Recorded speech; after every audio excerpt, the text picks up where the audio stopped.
ನಾವು ಅನೇಕ ತರಕಾರಿಗಳನ್ನ ಉಪಯೋಗಿಸಿ ಅನೇಕ ಬಗೆಯಾದಂಥ ಪಲ್ಯನ ಮಾಡ್ತೀವಿ. ಅದರಲ್ಲೂ ತರಕಾರಿ ಅಂದಮೇಲೆ ದೇಹಕ್ಕೆ ಬಹಳ ಉತ್ತಮ. ಎಲ್ಲದಕ್ಕಿಂತ ಹೆಚ್ಚಾಗಿ ಬಾಳೆಕಾಯಿ ಪಲ್ಯ ಇನ್ನೂ ಉತ್ತಮ. ಹೌದು, ಇವತ್ತಿನ ವಿಡಿಯೋದಲ್ಲಿ ಬಾಳೆಕಾಯಿ ಪಲ್ಯನ ಯಾವ ರೀತಿ ಮಾಡೋದು ಅಂತ ತಿಳಿಸ್ಕೊಡ್ತಾ ಇದ್ದೀವಿ. ಊಟದ ಜೊತೆಗೆ ನಂಚ್ಕೊಳ್ಳೋದಕ್ಕೆ ಪಲ್ಯ ಬಹಳ ಚೆನ್ನಾಗಿರುತ್ತೆ. ಅಷ್ಟೇ ರುಚಿಕರ. ಈ ಒಂದು ಪಲ್ಯ ಮಾಡೋದಕ್ಕೆ ಅಷ್ಟೇ ಸುಲಭಕರನೂ ಸಹ ಹೌದು. ನೀವು ನೋಡ್ತಾ ಇದ್ದೀರಾ ಭಾಗ್ಯ ಟಿವಿ ರೆಸಿಪಿಗಳನ್ನು. ಹಾಗೆ ಬನ್ನಿ, ಬಾಳೆಕಾಯಿ ಪಲ್ಯ ಮಾಡೋದಕ್ಕೆ ಏನೆಲ್ಲ ಪದಾರ್ಥಗಳು ಬೇಕು, ಹಾಗೆ ತಯಾರು ಮಾಡ್ತಕ್ಕಂಥ ಸುಲಭ ವಿಧಾನ ಹೇಗೆ ಅಂತೀಗ ನೋಡ್ಕೊಳ್ಳೋರಂತೆ.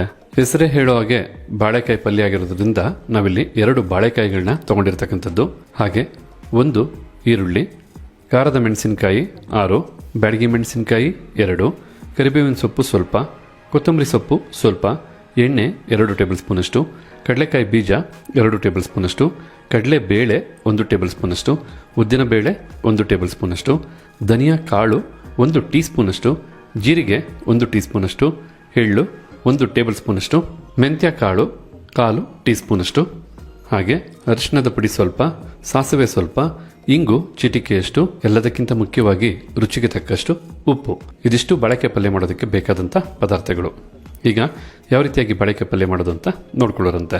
ಬಾಳೆಕಾಯಿ ಪಲ್ಯ ಮಾಡೋದಕ್ಕೋಸ್ಕರ ಮೊದಲಿಗೆ ಇಲ್ಲೊಂದು ಬಾಣಲಿನ ಬಿಸಿ ಮಾಡ್ಕೊಂಡಿರ್ತಕ್ಕಂಥದ್ದು. ಬಿಸಿಯಾದಂಥ ಬಾಣಲಿಗೆ 2 ಟೇಬಲ್ ಸ್ಪೂನಷ್ಟು ಕಡಲೆಕಾಯಿ ಬೀಜನ ಹಾಕಿ ಲೋ ಫ್ಲೇಮ್ನಲ್ಲೇ 2 ನಿಮಿಷಗಳ ಕಾಲ ಹುರ್ಕೋಬೇಕಾಗತ್ತೆ.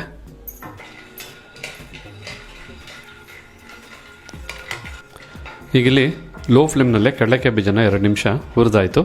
ಈ ಸಮಯದಲ್ಲಿ 1 ಟೇಬಲ್ ಸ್ಪೂನಷ್ಟು ಕಡಲೆಬೇಳೆ, ಹಾಗೆ 1 ಟೇಬಲ್ ಸ್ಪೂನಷ್ಟು ಉದ್ದಿನಬೇಳೆ, ಜೊತೆಗೆ 1 ಟೀ ಸ್ಪೂನಷ್ಟು ಧನಿಯಾ ಕಾಳನ್ನು ಸಹ ಹಾಕಿ, ಇನ್ನು 1 ಟೀ ಸ್ಪೂನಷ್ಟು ಜೀರಿಗೆ, ಹಾಗೆ 1 ಟೇಬಲ್ ಸ್ಪೂನಷ್ಟು ಎಳ್ಳು. ನಾವಿಲ್ಲಿ ಕರಿ ಎಳ್ಳನ್ನು ಬಳಸಿರ್ತಕ್ಕಂಥದ್ದು, ನೀವು ಬೇಕಿದ್ರೆ ಬಿಳಿ ಎಳ್ಳನ್ನು ಸಹ ಬಳಸ್ಬೋದು.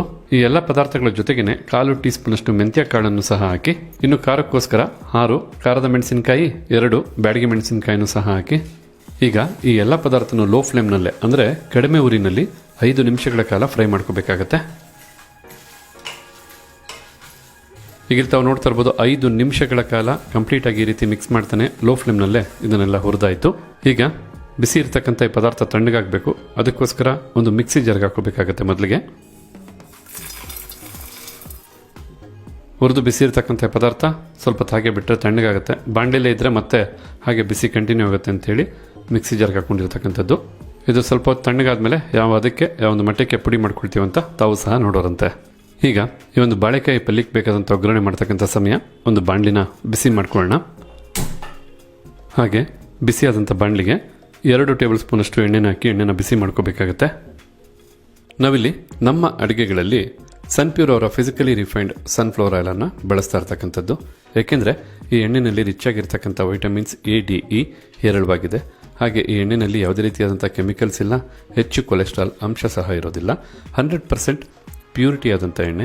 ಎಲ್ಲದಕ್ಕಿಂತ ಹೆಚ್ಚಾಗಿ ಭಾರತ ದೇಶಕ್ಕೆ ಮಾತ್ರ ಪೇಟೆಂಟೆಡ್ ಟೆಕ್ನಾಲಜಿನ ಹೊಡಗೊಂಡು ತಯಾರು ಮಾಡ್ತಕ್ಕಂಥ ಎಣ್ಣೆ ಆಗಿರೋದ್ರಿಂದ ನಮ್ಮ ಅಡುಗೆಗಳಲ್ಲಿ ಸನ್ಪ್ಯೂರ್ ಅವರ ಫಿಸಿಕಲಿ ರಿಫೈನ್ಡ್ ಸನ್ಫ್ಲವರ್ ಆಯಿಲನ್ನು ಬಳಸ್ತಾ ಇರ್ತಕ್ಕಂಥದ್ದು.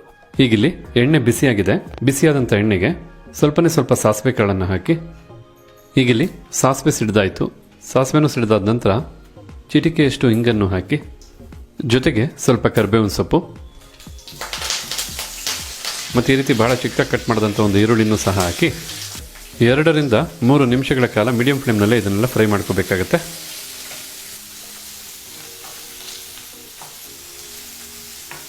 ಈಗ ಇಲ್ಲಿ ಕಂಪ್ಲೀಟಾಗಿ 2 ರಿಂದ 3 ನಿಮಿಷ ಈರುಳ್ಳಿನ ಚೆನ್ನಾಗಿ ಫ್ರೈ ಮಾಡಾಯಿತು. ನಂತರ ತಾವಿಲ್ಲಿ ನೋಡ್ತಾ ಇರ್ಬೋದು 2 ರಾ ಬನಾನಾ ಅಂದರೆ ಬಾಳೆಕಾಯಿಯನ್ನು ತಗೊಂಡು ಮೇಲಿರ್ತಕ್ಕಂಥ ಸಿಪ್ಪೆನ ನೀಟಾಗಿ ತೆಗೆದು ಈ ರೀತಿ ಕಟ್ ಮಾಡಿ ನೀರಲ್ಲಿ ಹಾಕಿಟ್ಟಿರ್ತಕ್ಕಂಥದ್ದು. ಬಾಳೆಕಾಯಿನ ನೀರಲ್ಲಿ ಹಾಕಿಡಬೇಕು ಕಟ್ ಮಾಡಿದ ನಂತರ, ಇಲ್ಲಾಂದರೆ ಕಪ್ಪಾಗ್ಬಿಡುತ್ತೆ. ಈಗ ಕಟ್ ಮಾಡಿದಂಥ ಬಾಳೆಕಾಯಿನ ನೀರಿಂದ ಹೊರ ತೆಗೆದು ಒಗ್ಗರಣೆಗೆ ಹಾಕೊಳ್ಳೋಣ.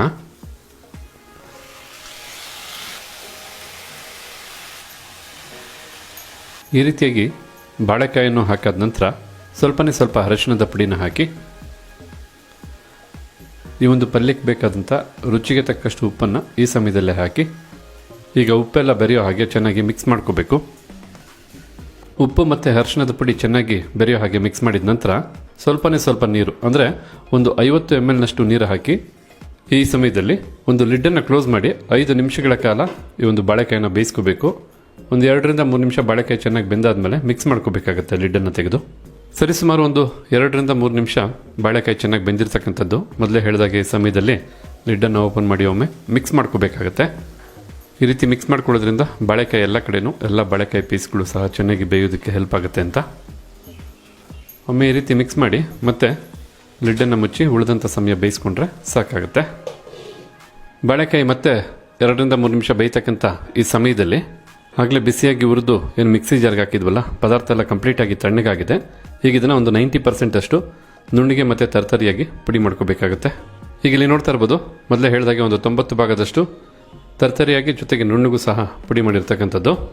ಈ ರೀತಿ ಇದನ್ನು ಪುಡಿ ಮಾಡಿದಂಥ ಈ ಸಮಯದಲ್ಲಿ ಬಾಳೆಕಾಯಿ ಸಹ ಚೆನ್ನಾಗಿ ಬೆಂದಿರುತ್ತೆ. ನೋಡಿ, ಬಾಳೆಕಾಯಿ ಬಹಳ ಚೆನ್ನಾಗಿ ಬೆಂದಿರ್ತಕ್ಕಂಥದ್ದು. ಚೆನ್ನಾಗಿ ಬೆಂದಿರತಕ್ಕಂಥ ಬಾಳೆಕಾಯಿನ ಮಿಕ್ಸ್ ಮಾಡ್ಕೋಬೇಕು. ಮಿಕ್ಸ್ ಮಾಡೋದಕ್ಕೂ ಮೊದಲೇ ಮಿಕ್ಸಿ ಜಾರಲ್ಲಿ ಪುಡಿ ಮಾಡಿದಂಥ ಮಸಾಲ ಪುಡಿನ ಹಾಕಿ ಬಾಳೆಕಾಯಿ ಜೊತೆ ಚೆನ್ನಾಗಿ ಈ ಮಸಾಲ ಪುಡಿ ಬೆರೆಯೋ ಹಾಗೆ ಮಿಕ್ಸ್ ಮಾಡ್ಕೋಬೇಕಾಗತ್ತೆ. ಬಾಳೆಕಾಯಿ ಬೆಂದು ಅರೋಮ ಬರ್ತಾ ಇದೆ. ಈ ಮಸಾಲ ಪುಡಿನ ಬೆರೆಸಿ ಮಿಕ್ಸ್ ಮಾಡ್ತಾ ಇದ್ರೆ ಮತ್ತಷ್ಟು ಅರೋಮ ಗಮ್ಗುಡ್ತಾ ಇದೆ. ಖಂಡಿತ ಈ ಬಾಳೆಕಾಯಿ ಪಲ್ಯ ತಿನ್ನೋದಕ್ಕಂತೂ ಬಹಳ ರುಚಿಯಾಗಿರುತ್ತೆ. ಮದುವೆ ಮನೆಗಳಲ್ಲಿ ಅಥವಾ ಊಟದ ಸಮಯದಲ್ಲಿ ತಾವು ನೋಡ್ಬೋದು ಈ ರೀತಿಯಾದಂಥ ಬಾಳೆಕಾಯಿ ಪಲ್ಯ ಮಾಡಿ ಬಾಳೆ ಎಲೆ ಮೇಲೆ ಬಡಿಸ್ತಕ್ಕಂಥದ್ದು ವಾಡಿಕೆ. ಆ ರೀತಿಯಾದಂಥ ಬಹಳ ರುಚಿಕರವಾದಂಥ ಬಾಳೆಕಾಯಿ ಪಲ್ಯನೇ ಇದು.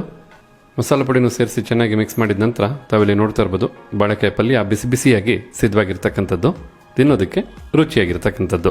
ಈ ಸಮಯದಲ್ಲಿ ಸ್ವಲ್ಪ ಮೇಲೆ ಕೊತ್ತಂಬರಿ ಸೊಪ್ಪನ್ನು ಹಾಕಿ ಮಿಕ್ಸ್ ಮಾಡಿಕೊಂಡ್ರೆ ಸಾಕಾಗುತ್ತೆ. ಹಾಗಿದ್ರೆ ನೋಡ್ಕೊಂಡ್ರಲ್ಲ ಯಾವ ರೀತಿಯಾಗಿ ಬಾಳೆಕಾಯಿ ಪಲ್ಯನ ಬಹಳ ಸುಲಭವಾಗಿ ಅಷ್ಟೇ ರುಚಿಕರವಾಗಿ ಬಿಸಿ ಬಿಸಿಯಾಗಿ ತಯಾರು ಮಾಡೋದು ಅಂತ. ಖಂಡಿತ ನೀವು ಸಹ ಈ ರೀತಿಯಾದಂಥ ಬಾಳೆಕಾಯಿ ಪಲ್ಯನ ಮಾಡಿ ಒಮ್ಮೆ ತಿಂದು ನೋಡಿ. ಪದೇ ಪದೇ ಮಾಡ್ತೀರಾ. ಊಟದ ಜೊತೆ ನಂಚ್ಕೊಂಡು ಈ ಒಂದು ಬಾಳೆಕಾಯಿ ಪಲ್ಯನ ತಿಂತಾ ಇದ್ರೆ ಖಂಡಿತ ಊಟದ ರುಚಿನೂ ಹೆಚ್ಚಾಗುತ್ತೆ, ಬಾಳೆಕಾಯಿ ಪಲ್ಯದ ರುಚಿನೂ ಹೆಚ್ಚಾಗುತ್ತೆ ಅಂತ ಹೇಳ್ತಾ, ಹಾಗಿದ್ರೆ ಇವತ್ತು ಈ ವಿಡಿಯೋ ಮೂಲಕ ನಾವು ಮಾಡಿ ತಿಳಿಸಿದಂಥ ಬಾಳೆಕಾಯಿ ಪಲ್ಯದ ಬಗ್ಗೆ ತಮಗಿರ್ತಕ್ಕಂಥ ಅನಿಸಿಕೆ ಅಭಿಪ್ರಾಯನ ತಿಳಿಸೋದನ್ನು ಮರಿಬೇಡಿ. ಎಲ್ಲದಕ್ಕಿಂತ ಹೆಚ್ಚಾಗಿ ಈ ರೀತಿಯಾದಂಥ ಇನ್ನೂ ಹೆಚ್ಚಿನ ವಿಡಿಯೋ ನೋಡೋದಕ್ಕೋಸ್ಕರ ಭಾಗ್ಯ ಟಿವಿನ ಫಾಲೋ ಮಾಡೋದನ್ನು ಮರಿಬೇಡಿ ಅಂತ ಹೇಳ್ತಾ ತಮಗೆಲ್ಲರಿಗೂ ಧನ್ಯವಾದನ ತಿಳಿಸ್ತಾ ಇದ್ದೀವಿ. ಮತ್ತೊಂದು ಹೊಸ ವಿಡಿಯೋದಲ್ಲಿ ಹೊಸ ರೆಸಿಪಿ ಜೊತೆ ತಮ್ಮನ್ನ ಭೇಟಿ ಮಾಡ್ತೀವಿ. ಅಲ್ಲಿವರೆಗೂ ನಮಸ್ಕಾರ ವೀಕ್ಷಕರೇ.